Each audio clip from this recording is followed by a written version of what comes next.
The moment my VP Marcus announced this is her last project to our $50 million client, I froze with my fork halfway to my mouth. 6 months of 18-hour days building a custom AI inventory system from scratch.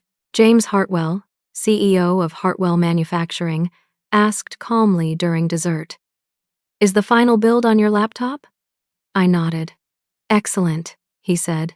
"Let's go deploy it at my office right now." Marcus dropped his wine glass. I stood, closed my laptop, and walked toward the door with James. "I need to take you back 6 months to explain how I ended up in that private dining room at the Capitol Grill, watching my career implode and resurrect itself in the same breath. My name is Angela, and I had worked at Dataflux Solutions for 4 years. I started as a junior developer right out of college, the kind of person who stayed late fixing bugs nobody else wanted to touch. I got promoted twice on merit alone, built a reputation for solving impossible technical problems that had senior engineers scratching their heads. My apartment in Lincoln Park was small, just a studio with a view of a brick wall, but I did not care. I poured everything into my career. My father passed away when I was 25, just a year into my job at Dataflux. He had been a factory worker his whole life, the kind of man who wore steel-toed boots and carried a lunch pail. Before he died, he told me something I carried with me every single day: do the work so well they cannot ignore you. That became my religion.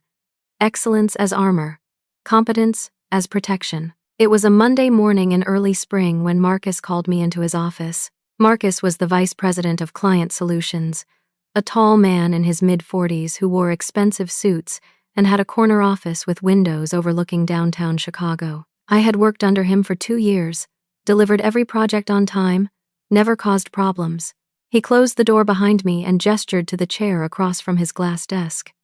"Angela," he said, leaning back in his leather chair, "I have something big for you." Hartwell Manufacturing was a massive client, $50 million massive. They operated factories across the Midwest, producing industrial parts for automotive and aerospace companies. They had tried to modernize their inventory system 3 times in the past 5 years. 3 different consulting firms had failed to deliver something that actually worked. They were frustrated, bleeding money from inefficient predictions and stockouts. Marcus slid a thick folder across his desk. "You are the only one who can pull this off," he said. "I need someone who understands both the technical architecture and the business operations, someone who can think like a factory floor manager and a software engineer at the same time." I opened the folder. Specifications, requirements, timelines. It was ambitious, revolutionary, even. An AI-powered system that could predict inventory needs across multiple facilities in real time, learning from seasonal patterns, supply chain disruptions, and historical data. The kind of thing that could transform an entire industry if done right. My heart raced. This was the opportunity I had been working toward my entire career. Marcus watched me flip through pages. "Nail this, Angela, and you are looking at VP track. I am putting my reputation on you." He smiled, the kind of smile that felt like trust. I trusted that smile. I should not have. The work consumed me.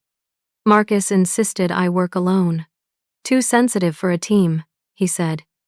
"Need to keep this confidential until we deliver." So I worked 80, sometimes 90-hour weeks. I learned every detail of Hartwell's operation. I visited 5 of their factories across Ohio, Indiana, and Michigan.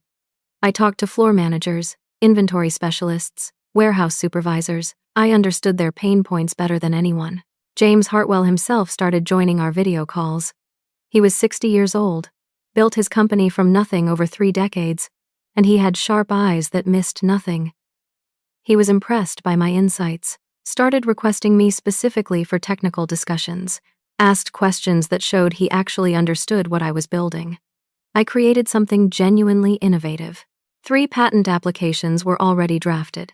The algorithms I designed could predict inventory needs with 94% accuracy, factoring in variables no other system could handle. I was proud, deeply, fiercely proud, but Marcus was oddly distant during those 6 months. He did not check in much, did not ask detailed questions, just quarterly status updates where I sent him reports, and he nodded along. I told myself he trusted me, gave me space to work. I was so stupid. 2 weeks before the dinner, I accidentally got CC'd on an email chain. Someone in executive administration made a mistake, included me on a thread I was never supposed to see. Board meeting minutes, monthly updates on major projects. There was the Hartwell project, listed under strategic initiatives. But the language made my blood run cold. Marcus leading Hartwell transformation personally, demonstrating innovative approach to AI integration. Monthly progress updates show his technical vision coming to fruition. Significant achievement for his leadership portfolio. His vision, his achievement. My name appeared nowhere in 12 pages of documentation. I scrolled through attached files with shaking hands. PowerPoint presentations Marcus had delivered to the board. My architecture diagrams with his name in the corner. My algorithm explanations rewritten in his voice. My innovation timeline presented as his project management. Then I found another document. Post-deployment restructuring plan. Corporate speak for layoffs. Several positions identified as redundant after Hartwell delivery. My department. My role specifically flagged. He was going to fire me the moment the project completed. The realization hit like cold water. Marcus had never trusted me with this project. He had isolated me, kept me away from teams so nobody else knew the depth of my contribution. He planned to take full credit, eliminate me as a witness, and ride my work straight to an executive promotion. I sat in my apartment that night, staring at my laptop screen until my eyes burned. I could confront him, go to HR, make noise, or I could be smart. I chose smart. Over the next 2 weeks, I quietly documented everything. Every Git commit I made, time-stamped, and saved to external drives. Every design document I created, with metadata proving authorship. Every email exchange with James Hartwell, all addressed directly to me, praising my specific insights. Meeting notes from factory visits with my signature observations. The patent applications with my name as sole inventor. I created a timeline, organized folders, backed up everything to 3 different locations. James' emails were particularly useful. He never addressed Marcus directly about technical details. Always me. Angela, your solution to the seasonal variance problem is elegant. Angela, the adaptive learning module you designed will change how we operate. I made copies of everything, proving the work was mine. Then I waited. The final dinner was scheduled for a Thursday evening. Marcus insisted on it. Celebration before final deployment, he called it. Just 3 people. Him, me, James Hartwell. I wore my best professional outfit, a navy blazer and cream blouse, simple but confident. I brought my laptop with the final build, fully tested and ready. James flew in from Cleveland specifically for this meeting. I knew what was coming. I had seen the trap laid out in those board documents. But I walked into the Capitol Grill that Thursday evening with my head high and my laptop bag over my shoulder. Sometimes you have to walk into the fire to see who burns. The private dining room was all warm lighting and leather chairs, the kind of place where $50 million deals get finalized over aged steaks and expensive wine. A single table, beautifully set, with 3 place settings. Marcus arrived first, already working on his first whiskey. I came in 5 minutes later. James arrived exactly on time, as I had learned he always did. Handshakes all around. James wore a simple gray suit despite running a company worth hundreds of millions. Factory owner elegance, practical. His handshake was firm, his eyes kind. "How was your flight?" Marcus asked, playing the gracious host. "Smooth," James said, settling into his chair, looking forward to seeing this system finally live. Marcus grinned. "You are going to be amazed. This is going to transform your operation." Menus came. We ordered appetizers. Marcus dominated the conversation immediately, which was his style. He talked about Dataflux's growth, about other successful projects, about his vision for the future of industrial AI. James listened politely, but I noticed his attention kept shifting to me. The appetizers arrived. Oysters for James, calamari for Marcus, a simple Caesar salad for me. My stomach was too tight to handle anything heavier. Then Marcus started telling a story. The breakthrough moment, he called it. "I was up at 3 in the morning, he said, leaning forward with his whiskey, and it hit me. the seasonal variance problem everyone else was trying to solve with brute force. What if we approached it with adaptive waiting instead? I kept my face neutral, but my grip tightened on my fork. That breakthrough was mine. I had the time-stamped design journal entry to prove it.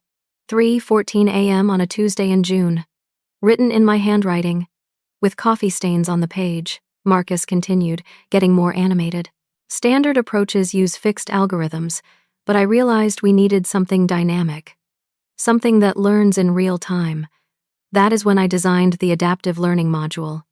James set down his fork. The adaptive learning module. How exactly does it work? Marcus' confidence faltered for half a second. Well, it uses innovative approaches. Standard machine learning protocols with optimized parameters? That was not an answer.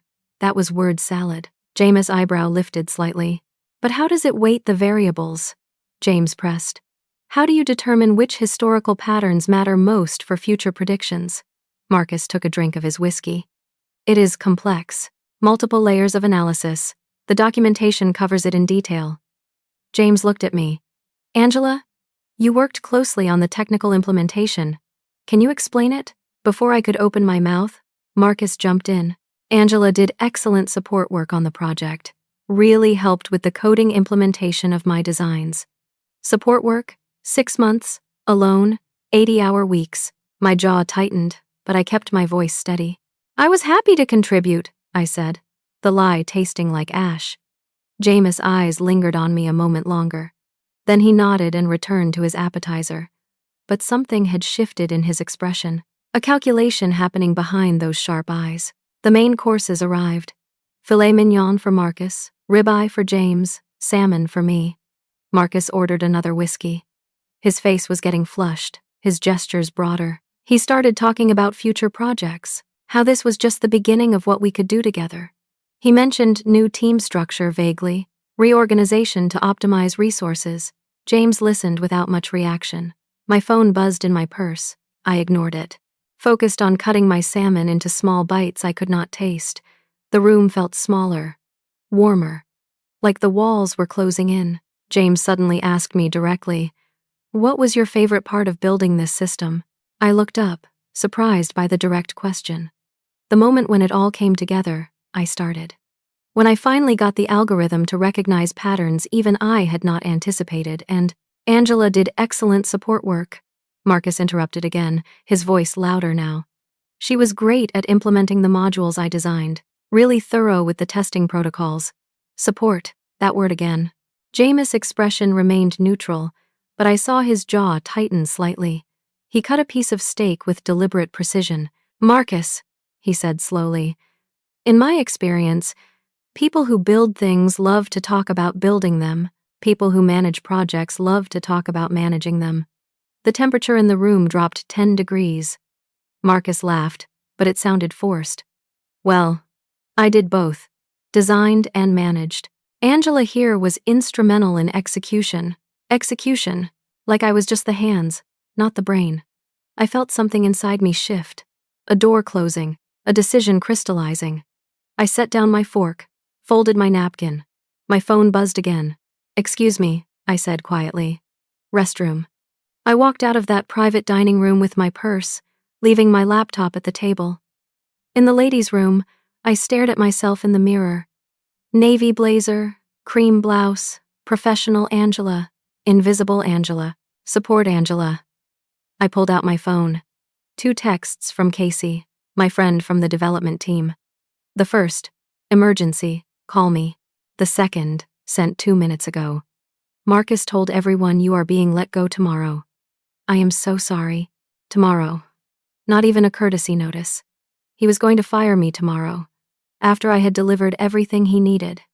I looked at my reflection again. Thought about my father. Do the work so well they cannot ignore you. But they were ignoring me, even after I did everything right. Maybe my father's advice was incomplete. Maybe you also had to stand up when someone tried to erase you.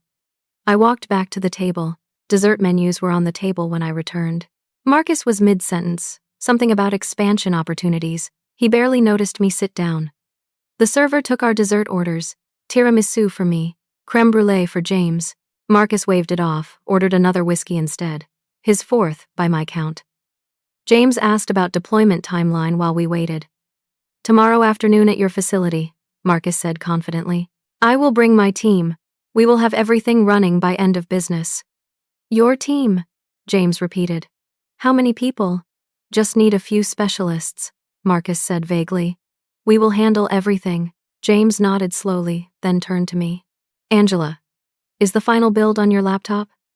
Yes, I said. It is. Complete and ready for deployment? Completely ready. I designed it for rapid deployment. We could have it running in under 4 hours if needed. Marcus' eye twitched. We should stick to the planned timeline, he said quickly. More professional. Our desserts arrived. I picked up my fork, but my appetite had vanished. The tiramisu looked beautiful. I could not taste a single bite. Marcus cleared his throat, lifted his whiskey glass. Actually, he said, I should mention something. A toast, first. He raised his glass higher. To successful partnerships, to innovation, to new beginnings. James lifted his water glass politely. I did not move. Marcus took a drink, then set down his glass with exaggerated care. James, I should mention, this is Angela's last project with us. My fork stopped halfway to my mouth. She has decided to pursue other opportunities. We wish her well, of course. The words hung in the air like smoke. Decided. I decided nothing. James' expression did not change, but his entire body language shifted subtly. He set down his spoon. Is that so? When was this decided? Recently, Marcus said smoothly. Mutual agreement. These things happen. People grow, want new challenges. I stared at my plate. Felt my face burning. This was it. The moment. I could stay silent. Accept the narrative he was building. Or I could speak. James looked directly at me. Angela, you will be missed. Who is taking over your client relations work? I will handle it personally going forward. Marcus jumped in before I could answer. We have capable teams who understand the system. The system I built, I thought. The system only I fully understand. James nodded slowly, his eyes moving between us. And the code-base maintenance? It is quite complex, from what I have seen in the documentation. We have it all documented, Marcus said. Our teams are well trained. Can they explain the adaptive learning module you built? James asked, his voice conversational. The one you described earlier? Marcus hesitated for a fraction of a second. The adaptive learning module. Yes, of course. That is all documented. It was not fully documented. Could not be. Some things only existed in my head, in the intuitive decisions I made while building it, but Marcus did not know that. James cut a precise bite of his crème brûlée. I see. My phone buzzed again in my purse under the table. I kept my hands visible, folded in my lap. Everything in me wanted to run, to hide, to escape this humiliation, but I stayed frozen in my chair. Marcus signaled for the check. Well, he said, that is settled then. James, I will see you tomorrow afternoon. 3 o'clock at your facility? James did not answer immediately. He finished his dessert with deliberate slowness, set down his spoon, dabbed his mouth with his napkin. Actually, he said finally, I am rethinking the timeline. Marcus frowned. The timeline? Yes, I would prefer to deploy tonight. Tonight? Marcus laughed nervously. That is not necessary. We should follow the plan. Angela said 4 hours. James looked directly at me. Is that accurate? For the full deployment across all 5 facilities, yes. 4 hours, maybe less. Then let's not waste time. James pushed back his chair slightly. Angela, I would like you to come to Cleveland. Tonight? Marcus' face went pale. Now wait. That is highly irregular. I am the point person on this account. James stood, dropping his napkin on the table. Are you, though? The 3 words cut through the air like a blade. Marcus stood too quickly, his chair scraping. Of course I am. I have managed this entire project from conception to… Managed, James interrupted. That is different from built. The distinction hung between them. Managed versus built. Strategy versus execution. Credit versus work. James, this is my project, Marcus said, his voice rising slightly. I architected the entire system. Did you? James tilted his head. Then you can explain to me how the seasonal variance weighting actually functions. Not the overview, the actual mathematics. It uses adaptive algorithms, Marcus said. Standard machine learning with optimized parameters. That is the third time you have used those exact words, James said quietly. Standard machine learning with optimized parameters. It is a good phrase. Sounds technical without meaning anything specific. Marcus' face flushed deep red. I built this system. You built nothing, James said, his voice still calm but now edged with steel. You managed Angela while she built it. There is a difference. That is not. Marcus started. James cut him off with a raised hand. Angela, close your laptop. We are leaving. I sat frozen for 3 heartbeats. The air in the private dining room felt thick, hard to breathe. Marcus stared at James with his mouth half open. James stood beside the table, waiting calmly for me to move. My laptop sat closed next to my plate. 6 months of work. My entire career in that aluminum case. I closed the laptop case clips with 2 soft clicks that sounded impossibly loud. Angela, Marcus said, his voice tight. Do not do this. I stood, slipping the laptop into my bag. My hands were shaking, but my voice came out steady. Do what? If you leave with him, you are in breach of contract. Marcus' face was dark red now. I will sue you personally. For theft of intellectual property, for tortious interference. You will never work in this industry again. James stepped between us before I could respond. His movement was casual but placed his body directly between Marcus and me. Sue her with what? The code she wrote? She owns it.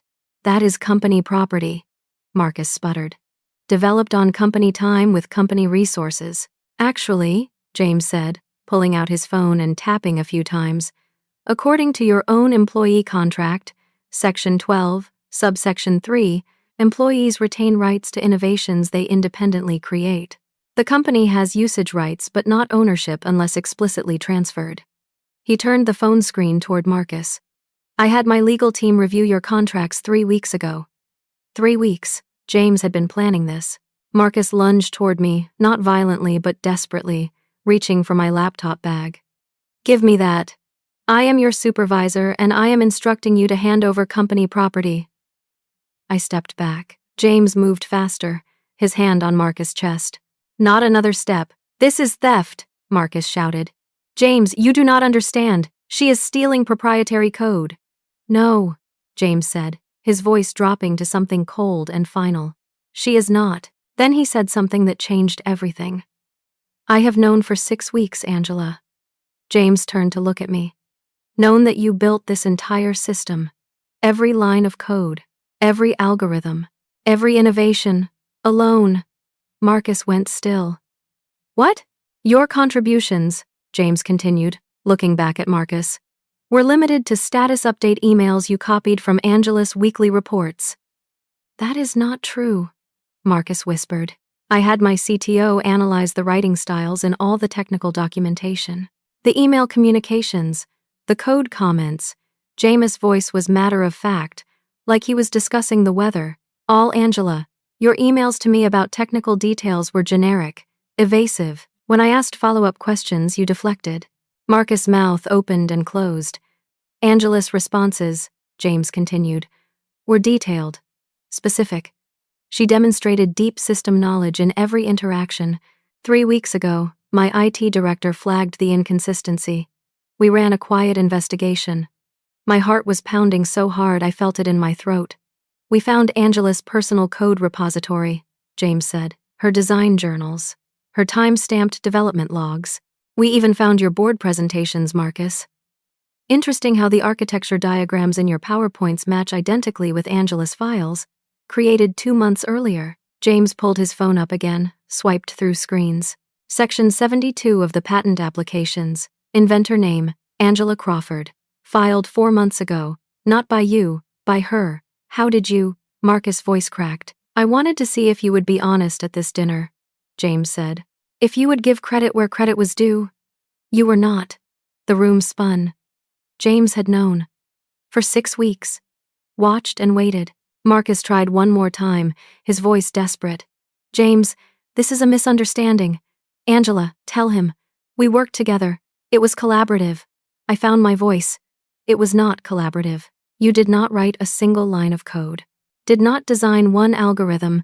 Did not visit a single factory floor. That is not fair, Marcus said.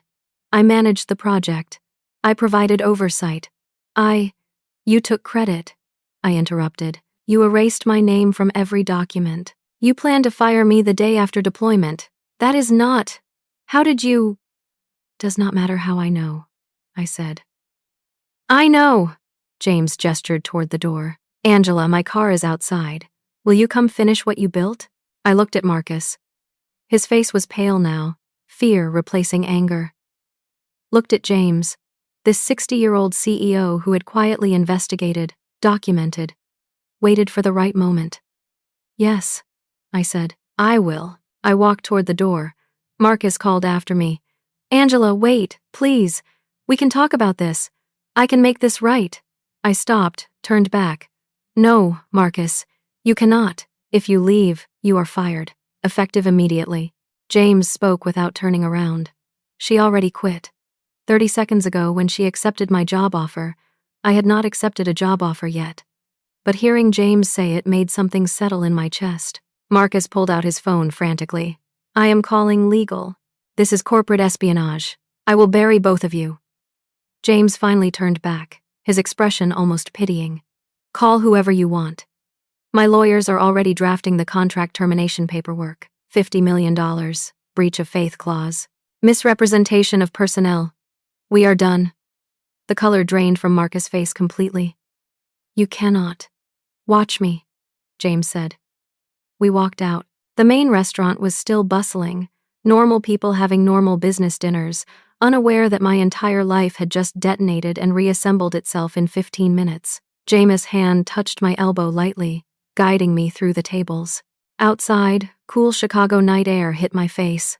May evening, pleasant temperature, city sounds. A black town car waited at the curb, engine running.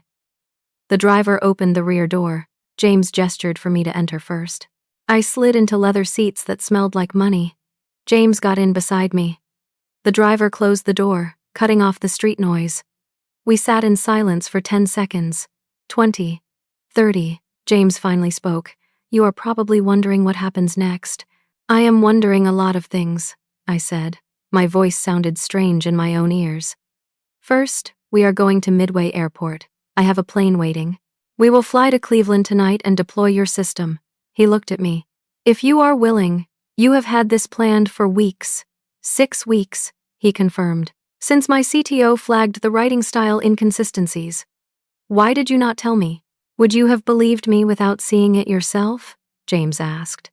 Would you have been ready to walk away if I had told you about Marcus over email? He was right. I would have doubted, made excuses, convinced myself I was wrong. Also, James added, I needed to be sure you would stand up for yourself. I needed to see if you had spine. This was a test. Everything is a test, he said. The question is whether you pass. The car pulled away from the curb, heading north toward the airport. I watched Chicago slide past the window. My city. My small apartment in Lincoln Park, somewhere in those lights. My life, such as it was. What exactly are you offering me? I asked. A job, James said. Chief Innovation Officer. Head of Technology Development for Hartwell Manufacturing. I do not have manufacturing experience. You have innovation experience. You have problem-solving experience.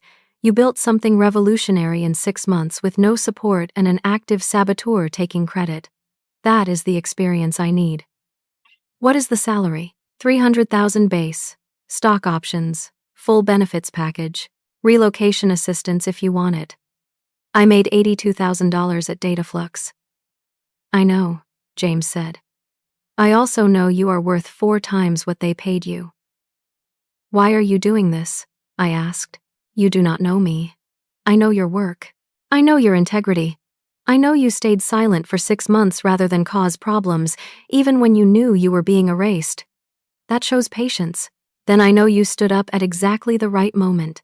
That shows courage. His eyes met mine in the dim car interior. I need both qualities. What if I fail? Then I made a bad bet. but I have been making bets on people for 35 years. I am good at it.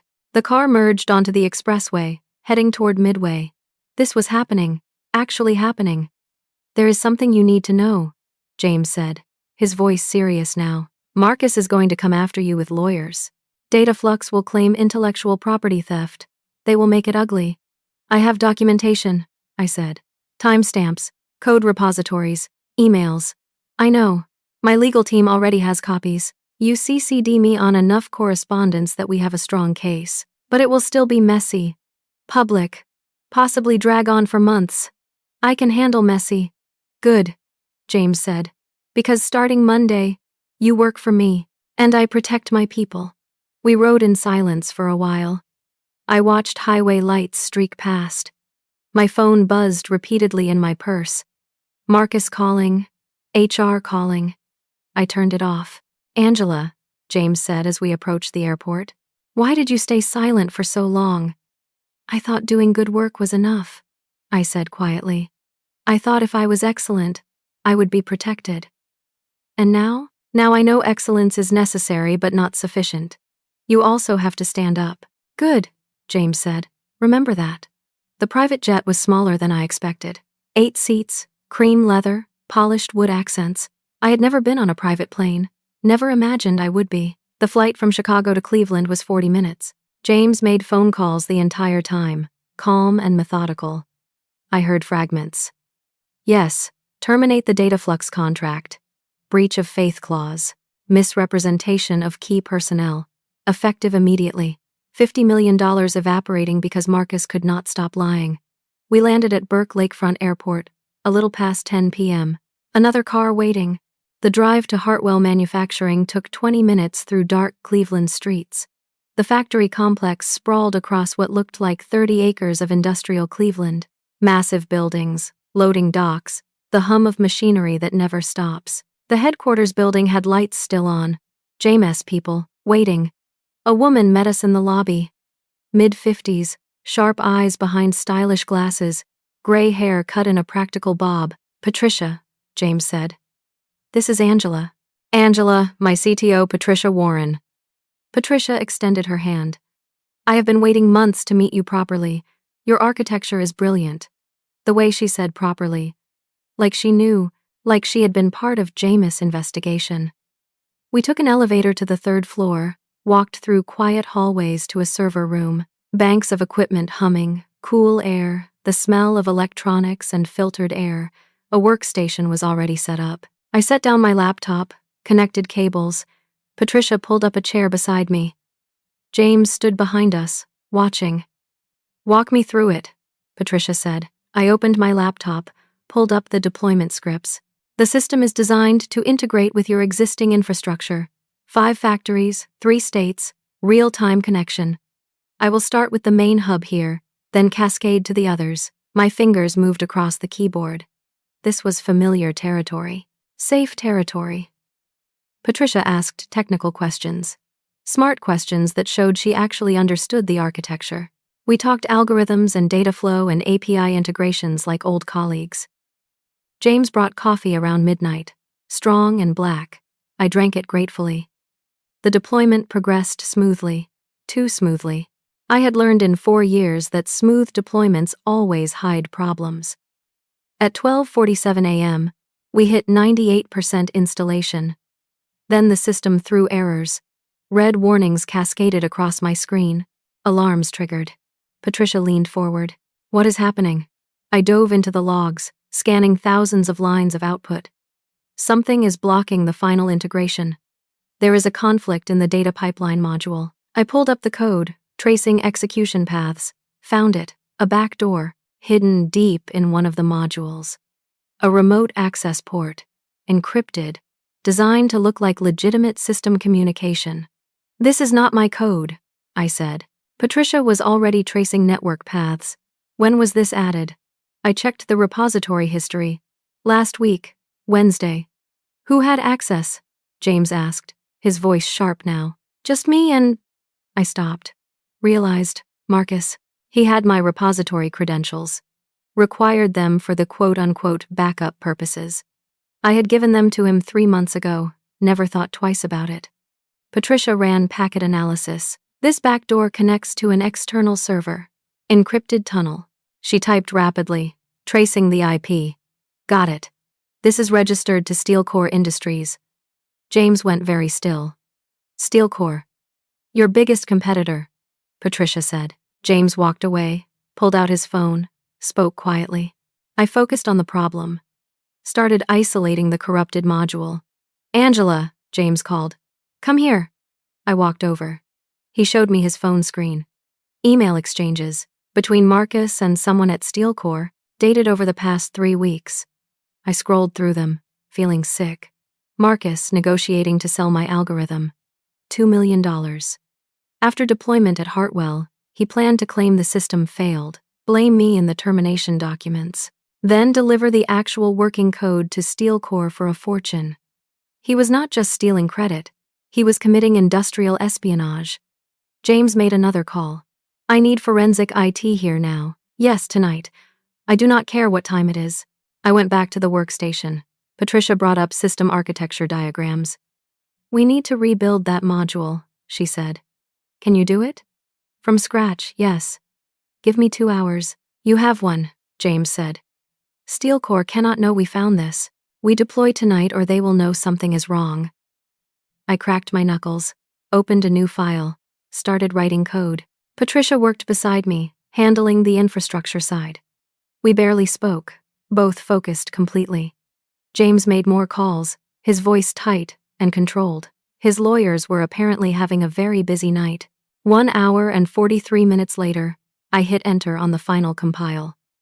The module rebuilt, clean code, no backdoors. Patricia ran security scans. Clean. We deployed it, watched the progress bar crawl toward 100%. At 2:17 a.m., the system went live. Green lights across all boards, 5 factories connected, data flowing, real-time inventory predictions updating. Patricia ran diagnostics. It is perfect, she said. Exhaustion and awe mixing in her voice. Actually better than the original specs, because I built it right this time. No compromises, no hidden traps. James came over, looked at the screens showing his factories operating under my system. 5 locations synchronized. Efficient. Revolutionary. He put a hand on my shoulder. Thank you. I just stared at the screens. 6 months of my life. Nearly destroyed. Now finally alive. Come on, James said. My office. We need to talk. His corner office overlooked the dark factory complex. He gestured to a leather couch. I sank into it, feeling every hour of this impossible day. I am going to be direct, James said, sitting across from me. I want to hire you. Chief Innovation Officer. You will head technology development for Hartwell. We already discussed this in the car. That was preliminary. This is the actual offer. He slid a folder across the coffee table. 300,000 base salary. Stock options vesting over 4 years. Full benefits. Company car if you want it. Relocation package to Cleveland. Or you can work remotely from Chicago 2 days a week. I opened the folder. Legal documents. An actual employment contract. You will build me a tech division, James continued. Not maintenance, not support, innovation, new products, new solutions. You will have a budget, a team, and complete authority over technical decisions. Why me? Because you built something revolutionary in 6 months while someone actively sabotaged you. Imagine what you will do with actual support.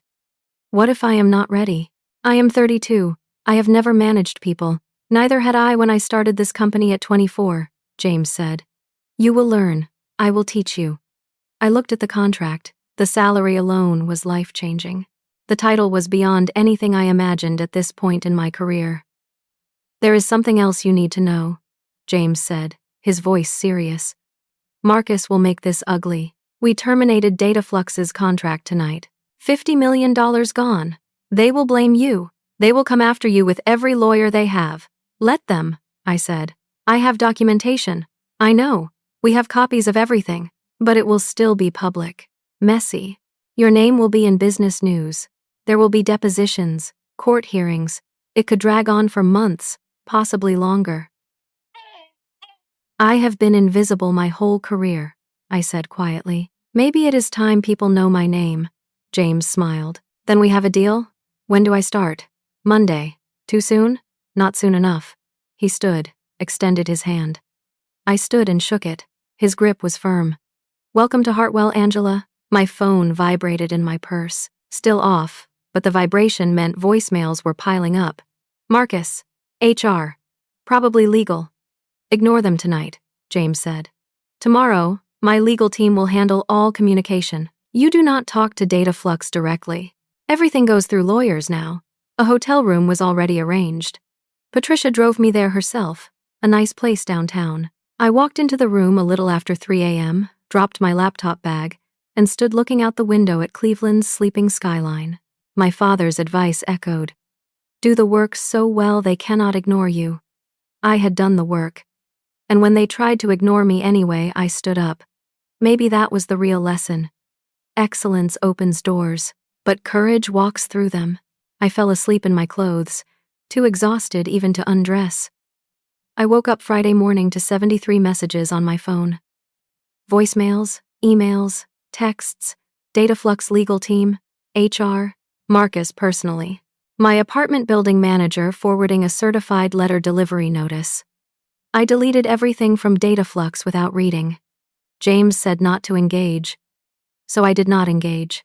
By noon, I had an email from Dataflux's legal department. Cease and desist letter. Lawsuit filing notice. Claims. Breach of contract. Theft of intellectual property. Tortious interference. Corporate espionage. Seeking $5 million in damages plus injunctive relief, preventing me from working for any Dataflux client for 3 years. The court hearing was scheduled for the following Thursday in Cook County. I forwarded everything to Diane Foster, the employment attorney James hired for me. She called an hour later. Angela, she said, her voice brisk and confident. I have reviewed all the documentation you provided. Your case is airtight. You have time-stamped everything. Git commits, design journals, email chains proving you did the work. But? I asked. There was always a but. But they will drag this out, she said honestly. Make it expensive, make it public, make it painful. That is their strategy. Exhaust you, break you financially and emotionally. I can handle it. I believe you. But you need to know what is coming. Jameis' legal team arranged everything for the weekend. We had strategy sessions, document review, deposition preparation. By Sunday night, I had been through my entire professional history 3 times. Monday morning, I got a call from Casey. Angela. Her voice shook. I need to tell you something. We met at a coffee shop in Lincoln Park, my neighborhood. Casey looked exhausted, dark circles under her eyes. She slid a USB drive across the table. What is this? I asked. Insurance, Casey said. 2 years ago, Marcus did to me what he did to you. The story came out. Casey had been lead developer on a major project for a financial services client. Worked alone, Marcus' insistence. Built something innovative. Marcus took credit, presented it as his work, got promoted. Casey complained to HR. She was quietly pressured out, signed an NDA, took a severance package and left. But I recorded everything after that, Casey said. 9 months of meetings, Marcus coaching people to undermine you. Marcus telling the sales team your ideas were his. Marcus admitting to another VP that he specifically targets talented women. Why? I whispered. Casey's eyes were hard. He said, and I quote, they do the work, I take the glory, they are too afraid to fight back. Women especially. I felt sick. This was not an isolated incident. This was a pattern, a strategy. You kept this for 2 years? I was scared, Casey said. The NDA, the severance. I have student loans. I could not afford to fight. But watching him do it to you. She shook her head. I cannot stay silent anymore. I took the USB drive. Casey, this could get ugly. I know. I am ready. Diane listened to the recordings that afternoon in her office. Her expression went from neutral to furious. This is gold, she said bluntly. This proves systematic abuse, pattern and practice. This changes everything. She started making calls. By Wednesday, she had posted discreetly in Women in Tech forums. Anonymous inquiry. Anyone have issues with Marcus Chen at Dataflux Solutions? Within 48 hours, 5 women responded. 5 separate stories over 7 years. All pushed out after major projects. All signed NDAs. All had documentation. One woman, Sarah, kept a secret email account forwarding copies of everything. Another, Jennifer, had text messages from Marcus' boss acknowledging the pattern but claiming his hands were tied. Diane filed a countersuit Wednesday night. Fraud.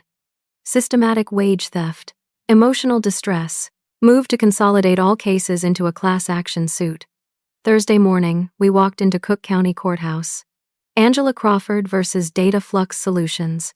Preliminary hearing. The courthouse was old stone and marble, voices echoing. Diane walked beside me, briefcase in hand. James flew in for it, sat in the back row of the courtroom. Marcus was there with 3 Dataflux attorneys. He would not look at me. The judge, a black woman in her 60s, reviewed the filings. Dataflux's attorney went first. Miss Crawford violated her employment agreement, stole proprietary code, interfered with a major contract. We are seeking immediate injunctive relief and substantial damages, Your Honor, Diane stood. We have evidence this is part of a systematic pattern of abuse at Dataflux Solutions. She introduced the recordings. Casey had signed an affidavit. The judge listened to 2 clips. Marcus' voice, recorded, casual and cold. Why would I do the grunt work when I can have them do it? These junior developers are eager to please. You let them build, you take credit, you look like a genius. The judge's expression changed. Sidebar, she said. The attorneys huddled with the judge for 10 minutes. When they came back, the judge spoke. I am ordering mediation before we proceed to trial. This appears substantially more complex than a simple contract dispute. She looked at Dataflux's attorneys. I suggest your clients seriously consider settlement. If even half of what I heard today is accurate, you have liability far beyond this case. Marcus looked panicked. One of his attorneys touched his arm, whispered something. He shook his head vigorously. Court adjourned. We left through a side exit to avoid reporters. Tech News had picked up the story. Woman developer fights back against credit theft. Friday. Mediation. Neutral attorney's office. Conference room with bad art and worse coffee. Dataflux sent their COO, not Marcus. He opened with, We are prepared to offer $200,000 for mutual dismissal of all claims. Diane did not hesitate, not even close. 3 hours of back and forth. They offered 300, 400, 500. Diane held firm. My terms, full public admission that I created the Hartwell system, statement clearing my name, Marcus immediate termination, $750,000 split among all 6 women, release from all NDAs. We cannot terminate an employee based on litigation, the COO said. Then we go to trial, Diane said. Public trial, full discovery, every email, every document. We will find more victims. This becomes national news. Your other clients start asking questions. Your stock drops further than it already has. The COO made phone calls, consulted, came back. $900,000 total settlement. Marcus will be terminated for cause. Public statement acknowledging Miss Crawford's work. NDAs voided for all participants. Diane looked at me. I nodded. Deal. Paperwork took 2 hours. By 5 p.m. Friday, it was done. The statement went out that afternoon. Dataflux Solutions acknowledges Angela Crawford independently created the Hartwell manufacturing inventory system. We have parted ways with the employee in question and are reviewing our project attribution processes. Marcus was fired. I split my portion of the settlement with Casey and the other women. They deserved it more than I did. Saturday afternoon, Casey and I met for coffee again. She looked different, lighter. You gave me my voice back, she said. I thought I was alone, thought it was my fault. It was never your fault, I said. He knew exactly what he was doing. We are planning something, Casey said. A mentorship program for women in tech. To teach them to document everything. Stand up early, not wait until it is too late. I am in, I said immediately. Whatever you need. That night, I got an email from Marcus. Subject line, I am sorry. The email was long. Claims of therapy. Self-reflection. I see now what I did was wrong. I was insecure. I felt threatened by talented people. I took credit to feel important. I read it twice. It sounded sincere. Maybe it was. I did not respond. Deleted it. Some people deserve forgiveness. Some people deserve to be left behind with their regret. Marcus earned the second option.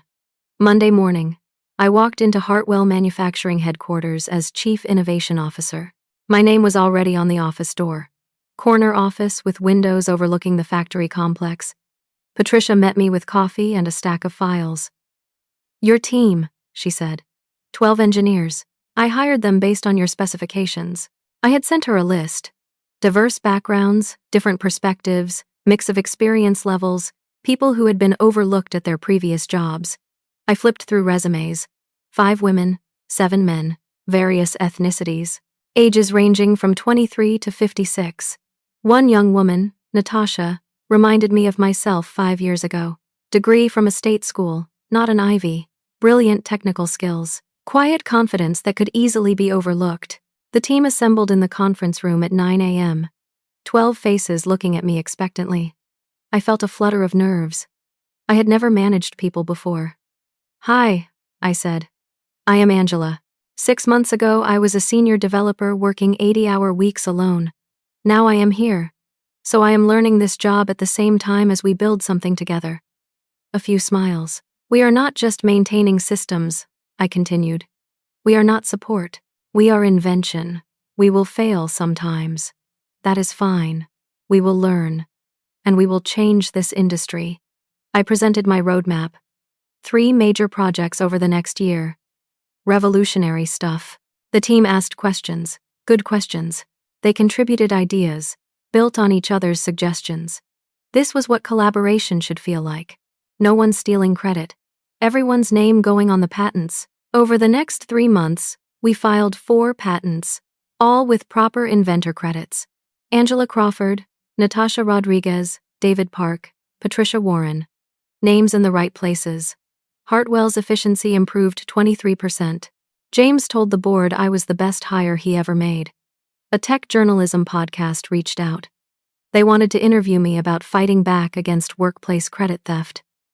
I hesitated, then said yes. The interview aired on a Tuesday. I told my story honestly, not bitter, but clear. I stayed silent for so long because I believed doing good work was enough. I learned that sometimes good work is not enough.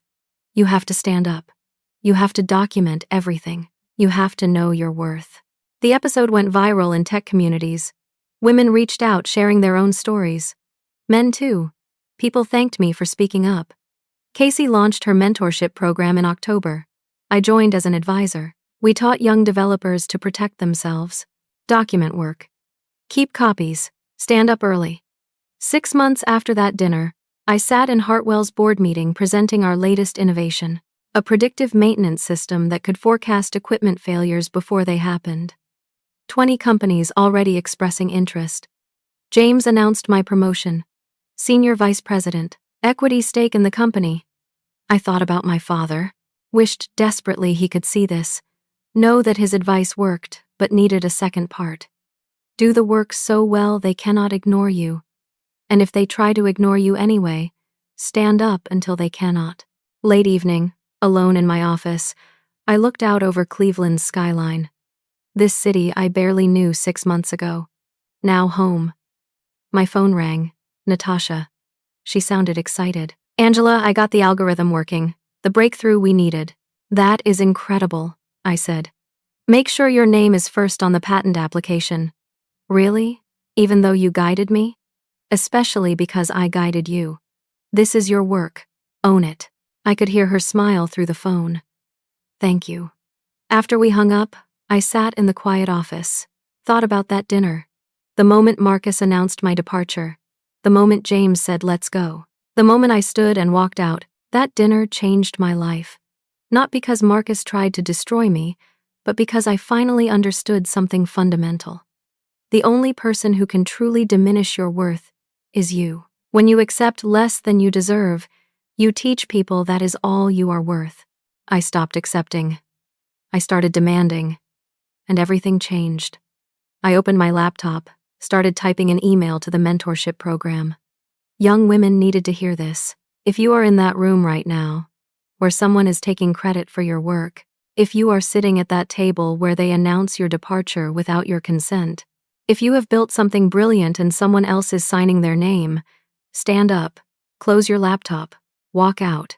Your work has value. You have value.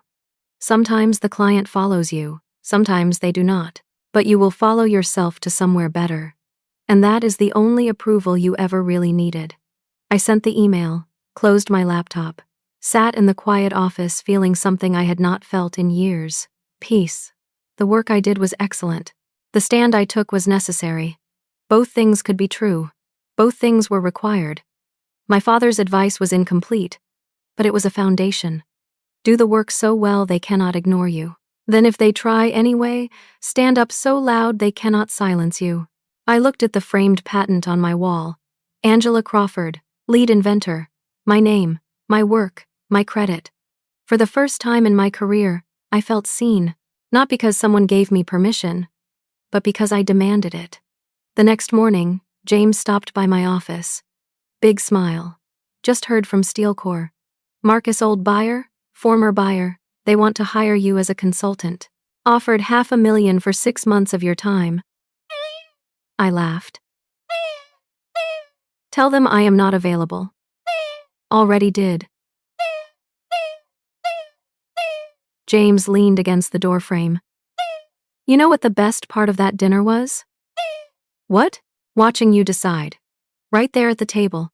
I saw it in your eyes. The moment you chose yourself. Best decision I ever made. Second best, James corrected. The best was building something so good I could not walk away from it. He was right. The system I built opened the door, but walking through it was my choice. Now let me ask you something, because this matters. Have you ever been in a situation where someone took credit for your work? Where you built something brilliant and watched someone else claim it? What did you do? Did you stay silent or stand up? I want to hear your story. Leave it in the comments below, and if this story meant something to you, if it gave you courage or made you think differently about your own worth, do me a favor. Hit that like button. Subscribe to this channel because I share more stories about standing up, fighting back, and knowing your value. Share this with someone who needs to hear it. Someone who is sitting in their own version of that dinner, wondering if they should stay silent or speak up. Thank you for listening to my story. Thank you for being here. I hope you walk away from this feeling a little braver, a little more certain of your own worth. Know your value. Document your work. Stand up when you need to. The only approval you need is your own. Until next time, take care of yourselves.